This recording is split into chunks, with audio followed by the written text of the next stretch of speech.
Hello அஸ்ஸலாமு அலைக்கும் friends, எல்லோரும் எப்படி இருக்கீங்க? இது சண்டே எடுத்த வீடியோ தான். மீன் ஃப்ரை பார்க்க போகிறோம். 2 கிலோ மீன் எடுத்து வச்சுருக்கிறேன். அதுக்கு தேவையான பொருள் பாருங்கள். 2 பெரிய சைஸ் பழமாக தக்காளி எடுத்து புழிஞ்சிக்கோங்க.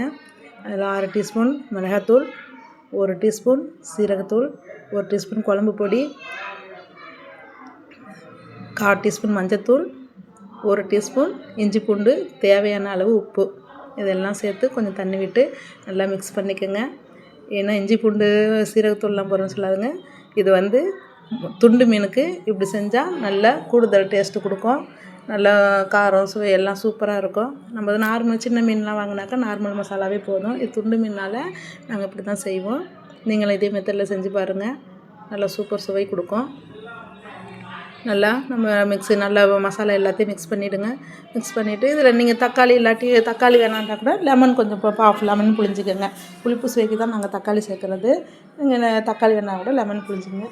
நல்லா நம்ம மசாலா மிக்ஸ் பண்ணிவிட்டு மீனை நல்லா பரட்டி எடுத்துருங்க. பரட்டி எடுத்து ஒரு 1/2 hour நல்லா ஊற வச்சு எடுத்தாச்சு. எடுத்து தோசைக்கல்லில் எண்ணெயை ஊற்றி ஃப்ரை பண்ணியாச்சு. ஃப்ரை பண்ண நல்லா சூப்பரான சுவையான சும்மா தகன்னு கண்ணுக்கு அழகாக மட்டும் கண்ணுக்கு மட்டும் அழகு இல்லை, வாய்க்குமே நல்ல சூப்பர் டேஸ்ட்டாக இருந்துச்சு. எல்லாருமே நல்லா இருக்குன்னு சொன்னாங்க. நீங்கள் எல்லோரும் எப்படி செய்வீங்கன்னு சொல்லுங்கள் கமெண்டில். இன்ஷா அல்லாஹ் நிறைய எங்களுக்கு ஆதரவு சப்போர்ட் கொடுங்க. ரைஹான் கிச்சனை சப்ஸ்கிரைப் பண்ணுங்கள், ஷேர் பண்ணுங்கள், கமெண்ட் பண்ணுங்கள். இன்ஸ்டாகிராம் பேஜையும் ஃபாலோ பண்ணுங்கள். இன்ஷா அல்லாஹ் நெக்ஸ்ட் வீடியோவில் சந்திக்கலாம். அஸ்ஸலாமு அலைக்கும்.